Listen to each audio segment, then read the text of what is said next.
జై గురుదత్త, శ్రీ గురుదత్త. యోగక్షేమం అనున్నది పారిభాషిక శబ్దం. మనకు లేనిది కావలసి ఉన్నది పొందటమే యోగం.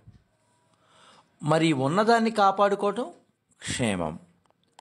వ్యావహారిక జగమంతా కేవలం యోగక్షేమాల కొరకు చేయు ప్రయత్నం. ఎక్కువ శాతం మన శక్తి దీని కొరకే వ్యర్థమైనచు భక్తి సాధనకి మిగిలేదేంటి? అందుచేత మాయను అతిక్రమించదలిచిన భక్తుడు యోగక్షేమాల చింతనను వదిలేయాలి. మరి యోగక్షేమాలు సరిగా ఉన్నప్పుడే కదా భగవత్ చింతన సాధ్యం. అవి లేకుండా మనల్ని ఎవరు చూస్తారు? నాకు పరిపూర్ణత ఉన్నప్పుడే కదా, నా యోగము క్షేమము బాగున్నప్పుడే కదా భగవంతుడి గురించి ఆలోచించేది. ఈ రెండు లేనప్పుడు నేను ఎలా ఆలోచించగలను భగవంతుడి గురించి? నన్ను చూసేది ఎవరు? నా బిడ్డలను చూసేది ఎవరు? నా కుటుంబాన్ని చూసేది ఎవరు అనే ఆలోచనలు వస్తాయి. కాబట్టి ఈ ఆలోచనలకి తెరదింపడానికి భగవద్గీతలో పరమాత్మ మన అందరికీ కూడా ఒక విషయాన్ని తెలియపరిచారు. అనన్యాశ్చింతయంతో మాం ఏ జనాః పర్యుపాసతే తేషాం నిత్యాభియుక్తానాం యోగక్షేమం వహామ్యహం. ఎవరు ఇతర సంకల్పములు లేక నన్నే భావించుచు నిరంతరం ధ్యానిస్తూ ఉంటారో, సదా నాయందు మనస్సు లగ్నం చేసి నన్నే ఉపాసిస్తూ ఉంటారో, అట్టివారి యోగక్షేమాలను నేనే చూస్తాను అని చాలా స్పష్టతగా, చాలా స్పష్టంగా గీతలో భగవానుడు మనకి తెలియచేశారు. మరి ఇంత భగవానుడు చెప్పిన మనం దాని మీద దృష్టి పెట్టలేకపోవటానికి గల కారణం ఏంటంటే మాయా. మరి ఈ మాయను ఎవరు అతిక్రమించగలరు? ఎవరు దుస్సాంగత్యాన్ని వీడి మహానుభావులను సేవించుచు మమకారరహితులై ఉందరో వారు మాత్రమే అతిక్రమించగలరు. దీనికి సంబంధించినంతవరకు ఒక ఉదాహరణ మనం చెప్పుకోవచ్చు. ఈశ్వరుడు జీవుడు స్నేహం చేస్తున్నారట. వారిద్దరూ ఆటాడుకుంటూ ఆనందిస్తున్నారు. ఒకసారి పరమాత్మ జీవుడితో, ఈరోజు ఒక కొత్త ఆట ఆడుకున్నాం, నేను దాక్కుంటాను, నీవు నన్ను వెతికి పట్టుకో.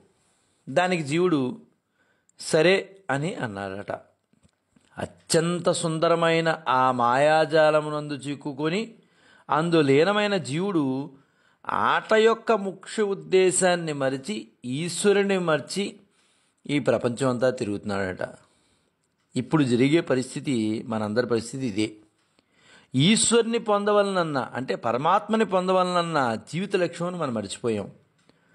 ఆ దాక్కుని ఉన్నటువంటి పరమాత్మ అలాగే ఉండిపోయారు. జీవుడు మాత్రం ప్రాపంచిక విషయాల వైపు మాత్రం వెళ్ళాడు. అంటే మనం ఈ జీవనంలో మాయ కప్పడం వలన భగవంతుడి దగ్గరికి మనం చేరలేకపోతున్నాం. అసలు ముఖ్య కారణం ఏమిటి? దీనికి ముఖ్య కారణం, భగవంతుడి దగ్గరికి మనం వెళ్ళలేకపోవటానికి గల ముఖ్య కారణం ఏంటంటే మాయ. ఈ మాయను అతిక్రమించు విధానాలు ఎందరో మహర్షులు, అదేవిధంగా ఎన్నో అద్వైత వేదాంత గ్రంథాల యందు దీని గురించి చర్చ జరిగినే ఉంది. అయితే భగవద్గీతలో పరమాత్మ ఇచ్చిన వివరణ అన్నిటికన్నా కూడా ఉత్తమమైన, సులభమైన రీతిగా మనకి కనిపిస్తుంది. దైవీహేష్య గుణమయీ మమ మాయా దురచ్చయ మామేవయే ప్రపద్యంతే మాయామేతాం తరంతి తే. త్రిగుణాత్మకమైన ఈ నా దైవమాయను దాటుట బహు కష్టము.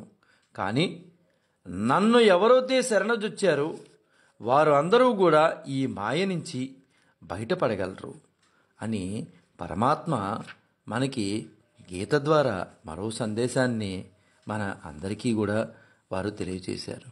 అంటే ఈ మాయని మనం వదిలించుకోవాలంటే సద్భావన, సత్పురుషుల సాంగత్యం అనేది మనకి అవసరం. సత్పురుషుల సాంగత్యం ద్వారా మనం మాయ నుంచి బయటపడగలుగుతాము. మనము భగవద్ ఆరాధన చేయటంలో ఎంత ముఖ్యమో భగవత్ కథామృతం వినటం కూడా అంత ముఖ్యం. మంచి విషయాలు వినటం ద్వారా భగవంతుడి సేవను మనం చేయగలుగుతాము. తవ కథామృతం తప్త జీవనం కవిభిరీడితం కల్మషాపహం శ్రవణమంగళం శ్రీమదాతతం భువి గృణంతి ఏ భూరిదజ్జనా. నీ కథ అమృతం, దాని యందు మునిగిన వారికి అది సంజీవిని. పాపనాశనమైన దానిని ఋషులు మునులు స్తుతించారు.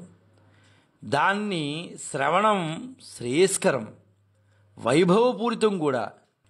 ఈ లోకమునందు దాన్ని గానం చేసినారు గొప్ప దానవంతులు కదా. మానవుడు భక్తితో స్థుతిస్తూ పుండరీకాక్షుని సదా అర్చించుడియే మిగిలిన ధర్మములన్నిటికన్నా అత్యుత్తమైన ధర్మము. కాబట్టి ఆ మాయ నుంచి తొలుగుదాం. సద్భావనతో సద్భక్తితో సభక్తికంగా భగవంతుణ్ణి ఆరాధిద్దాం. జై గురుదత్త శ్రీ గురుదత్త శ్రీపాద శ్రీవల్లభ చరణదాసుడు మానికొండ రాజశేఖర్ శర్మ రాజమహేంద్రవరం.